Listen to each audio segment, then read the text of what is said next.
वसुदेवाची मूर्ती आहे. कृष्ण वसुदेवाच्या मांडीवर बसलेला आहे. या पितळी भांड्याला खालच्या बाजूने एक भोक आहे पूर्णपणे.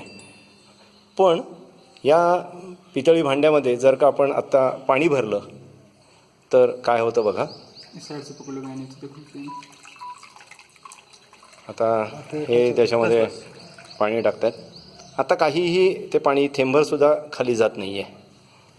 आता हा अजून थोडं त्याने बादलीतून पाणी घेतलं आणि अजून थोडं पाणी तो आता याच्यात टाकेल. आणि ज्या क्षणी या कृष्णाच्या मूर्तीच्या पायाला पाणी लागेल, उदाहरणार्थ असं आत्ता लागलं, पाय पाण्यात बुडले की लगेचच ती पाण्याची धार खालून पडायला सुरुवात होते. त्याच्या आधी हे पाणी पडत नाही.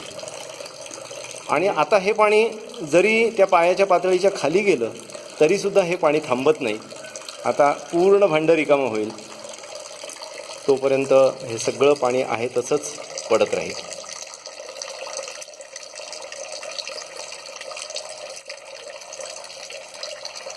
आधी आम्हाला वाटतं होतं की ती कृष्णाची मूर्ती आहे ती हलणारी आहे, त्याच्यात त्यांनी काही केलं आहे का.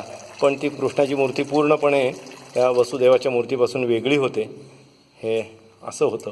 पण ह्याची काय यंत्रणा आहे, काय रचना आहे आतमध्ये, हे आत्ता तरी काही सांगता येत नाही आहे. पुन्हा एकदा ते पाणी घालत आहेत बघा. थेंबरसुद्धा पाणी जात नाही आहे. इसका भी जन्मदिन आ रहा है कृष्ण भगवान का भी, जन्माष्टमी में उत्सव करते हैं ना भगवान. अजूनही पाणी पायाला लागलं की पाणी पडायला सुरुवात होते.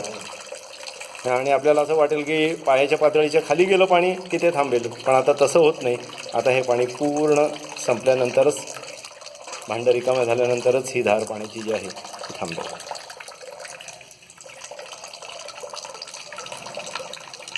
ते रामगडमध्ये आम्ही खेमका कुटुंबाने बांधलेलं हे एक शनी मंदिर आहे.